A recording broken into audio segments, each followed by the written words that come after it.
So, is it possible to learn 100 words of vocabulary in a difficult language like Chinese in just one day, or just a few hours?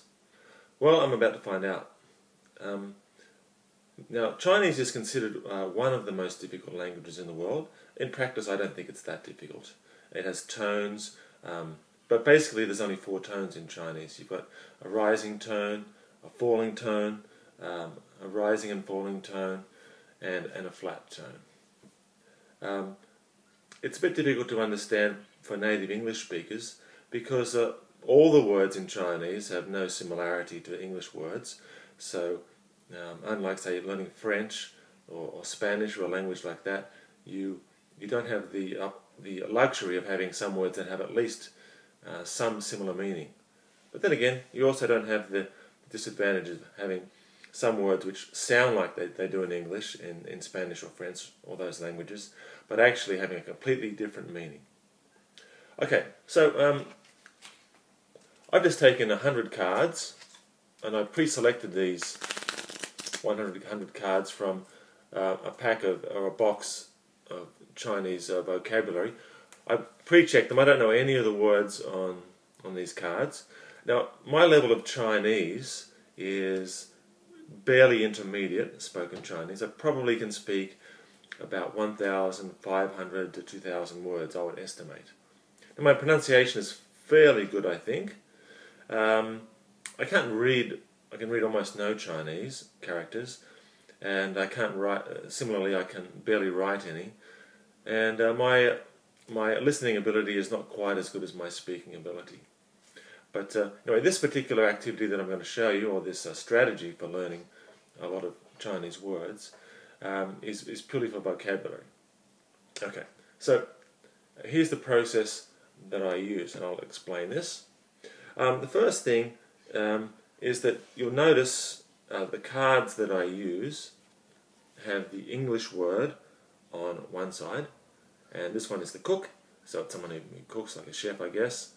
And on the other side of this vocabulary card, it has the Chinese character plus the pinyin, which is the Romanized version of the Chinese word, which is what I use because I can't read many of the characters. And you'll also notice that there's a tone there. So, for example, chu is the rising tone, and shi is a flat tone. Chu shi. So that's the tone. Now, how do I remember words like this? This one I've already remembered, so I know what it is now. And so basically, the method that I use has these things. Now, what you need to do is think of the first thing that comes into your mind when you think of a cook. Okay. Now, in my mind, I've got a friend who's a cook. He's kind of a overweight, jovial kind of a guy, and so I think of him immediately. Now, the second thing you really need to do is think of make sure it has an associated meaning.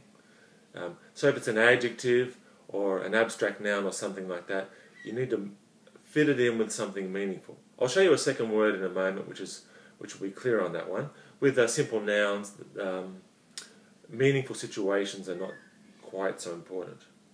Now, the second thing is, in order to remember this word, chu shi, I have to think of a situation. And the first character is chu, so I think of somebody chewing. So my friend the cook chewing something. Now, what is he chewing? Now, the second word is shi. Now, shi is a very common word or sound in Chinese, and it varies enormously according to the tone.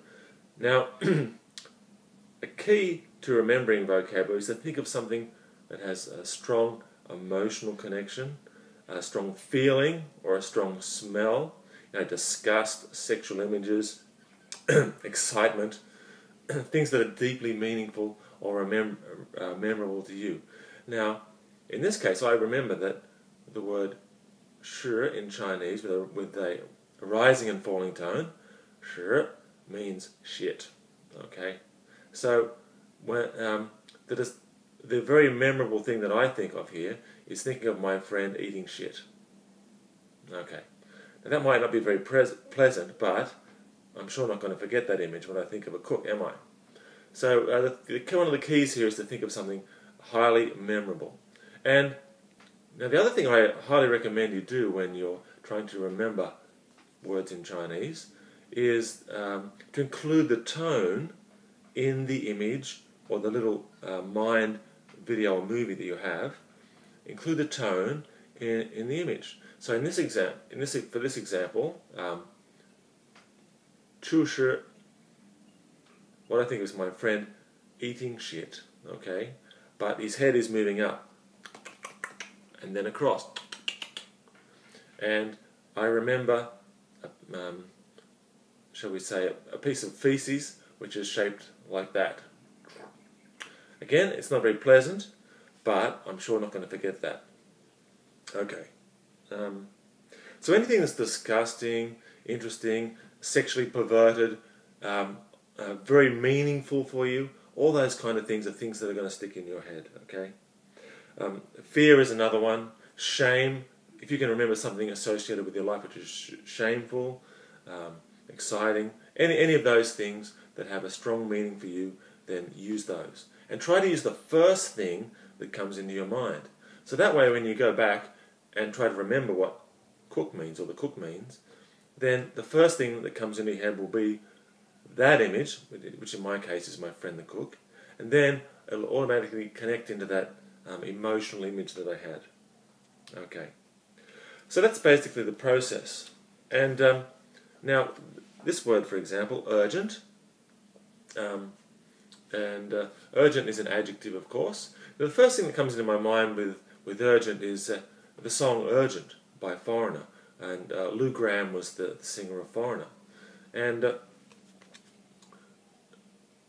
so Jinji is the character, okay?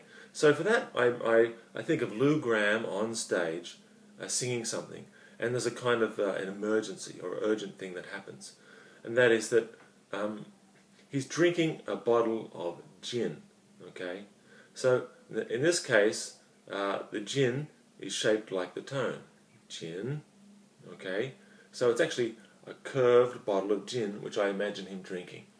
And flying past him is a chicken, because I remember that in Chinese, a chicken is a ji, which is with a flat tone, okay? But in this case, I want to think of it as being an upward movement, so I imagine the chicken flying upwards. So there's Lou Gramm drinking some gin, and the ji flying upwards. So jinji is chicken. So it's urgent, and because I'm imagining that Lou Gramm is running around trying to chase this chicken which is flying upwards. So there's also a meaning in there. So the image that you think of, or the little movie, should reflect the meaning, something urgent. Okay, so there's two linked meanings there. The one is to the song Urgent, okay, and Lou Gramm and the band Foreigner, and the second one is that it's urgent for him to catch the chicken so that he can continue performing.